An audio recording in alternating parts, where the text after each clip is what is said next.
Intéressant, avec un son de cloche un peu similaire en Espagne. On va écouter le Premier ministre Pedro Sánchez qui parle de dérive militariste. Écoutez. Je ne partage pas et je n'encouragerai jamais une dérive militariste vers une nouvelle course aux armements. Le monde a des priorités plus urgentes et il n'est écrit dans aucun manuel que la paix et la sécurité peuvent être obtenues en renforçant les arsenaux. Juan José Dorado, il y a une expression qui décrit en ce moment en Espagne le sentiment d'éloignement par rapport à la guerre. Je crois que c'est une comparaison entre la Pologne et l'Espagne, c'est ça? Ça dit quoi? Oui, tout à fait. C'était une confrère polonaise qui me disait, pendant qu'en Pologne on creuse des tranchées pour préparer la guerre, vous creusez des tranchées dans les sables des plages le week-end. Vous faites des pâtés sur la plage, quoi. Donc voilà, effectivement. Donc c'est vrai que les Espagnols, ils sont pro-européens et donc la population est pro-ukrainienne dans ces conflits. Mais comme à l'instar du Portugal, en fait, la guerre, elle est très loin. D'ailleurs, le président Sánchez, à la sortie du dernier Conseil européen à Bruxelles, à un moment donné, il a eu cette phrase peut-être un tout petit peu malheureuse en disant « c'est pas demain la veille qu'on verra des soldats russes qui vont arriver aux Pyrénées ». Donc ça montre effectivement que le président, comme le disait aussi à l'instant devant la conférence des ambassadeurs au mois de janvier, on ne va pas continuer à un débat d'armement. D'ailleurs, c'est aussi à Bruxelles où le président espagnol a dit qu'il ne voulait pas parler d'armer la défense européenne, qu'il préférait parler d'un saut technologique en parlant de l'investissement. Alors qu'est-ce que ça veut dire un saut technologique? La réalité, c'est que l'Espagne, aujourd'hui, c'est le pays qui investit le moins en investissement de défense, puisque c'est le tout dernier pays des 27. Ça, on en parle dans un instant, de la part du budget consacré à la défense. Juan José Dorado, on a vu que l'Espagne fait effectivement partie des retardataires. Les 2% du PIB, c'est pour quand? Alors, si vous écoutez le président du gouvernement, ça sera pour 2029. Mais bon, jusqu'à il y a quelques mois, c'était pour 2030. Mais bon, il a avancé d'une petite année. Parce que l'Espagne est à 1,28 dans le pays qui investit le moins en défense. Alors, il y a 2,5 milliards qui ont été annoncés par le président du gouvernement espagnol supplémentaires pour cette année. Le seul problème, c'est que, vous le savez bien, l'Espagne est un pays qui n'a pas de budget, puisqu'on fonctionne avec le budget prorogé de 2023, qui a été prorogé en 2024 et prorogé en 2025.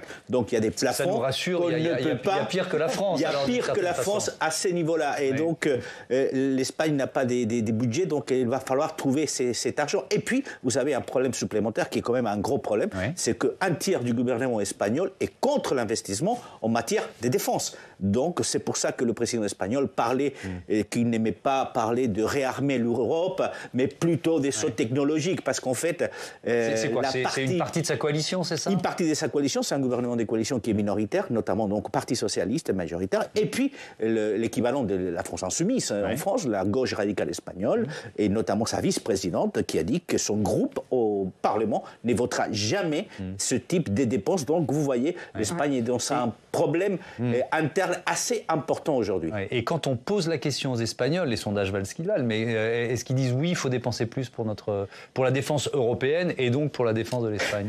C'est sympa cette question parce qu'il y a l'Eurobaromètre qui a été publié et les questions liées à la défense arrivent en 5e position pour les Espagnols, quand elles restent entre la première et la deuxième, voire troisième parfois, chez les Européens. Donc il n'y a que 20% des Espagnols, donc on comprenait qu'il y a 80% pour qui les questions d'investissement en défense ne sont pas du tout prioritaire. Donc vous voyez la réponse, effectivement l'Espagne est très loin d'investir ce qu'il faut, donc peut-être 2% en 2029, vous l'avez signalé, quand la Pologne est pratiquement à plus de 4,5%. Et puis voilà, les Espagnols, le président a insisté, ce n'est pas pour demain la veille que l'Espagne enverra des soldats du côté de l'Ukraine. Oui, effectivement, et ça c'est l'objectif, c'est jeudi, ça se tient à Paris, et on va essayer de savoir quels pays sont prêts à envoyer les soldats pour maintenir la paix dans la perspective d'un accord qui serait signé, on en est encore loin sans doute, entre l'Ukraine et la Russie sous l'égide des États-Unis. Il y a des sondages qui commencent à sortir sur le boycott des produits américains, il n'y a pas que Tesla, c'est des grandes marques iconiques, je ne sais pas comment ça se passe dans votre pays? Est-ce que vous le ressentez déjà en Espagne? Peut-être pas encore. On commence à ressentir, mais déjà parce que nous n'avons pas un Premier ministre qui a été invité à l'installation de Donald Trump, ni on a une relation privilégiée avec les États-Unis comme l'Angleterre. C'est pour cela peut-être aussi que l'Espagne, depuis plusieurs mois, regarde plutôt vers la Chine. Là, vous parliez des Tesla et des voitures électriques. L'Espagne essaye de retrouver une grande infrastructure chinoise qui pourrait s'installer en Europe pour construire des voitures électriques. On en parle d'un investissement de 10 milliards et ça pourrait être du côté espagnol. Il y a quelques semaines, quelques mois, le président espagnol avait dit à Bruxelles qu'il ne fallait peut-être pas taxer les produits chinois parce que l'Espagne, effectivement, regarde depuis plusieurs mois vers la Chine et pas vers les États-Unis parce que nous n'avons pas cette réalité, cette amitié particulière avec les États-Unis. Cela dit, effectivement, les Espagnols, de par sa nature, depuis longtemps, ont été plutôt anti-américains et c'est pour cela que ça commence à se ressentir au niveau des produits espagnols, d'autant plus que les nouvelles taxes qui peuvent être appliquées, notamment, par exemple, au vin, qui va toucher notamment la France, l'Italie et l'Espagne, inquiètent énormément du côté espagnol.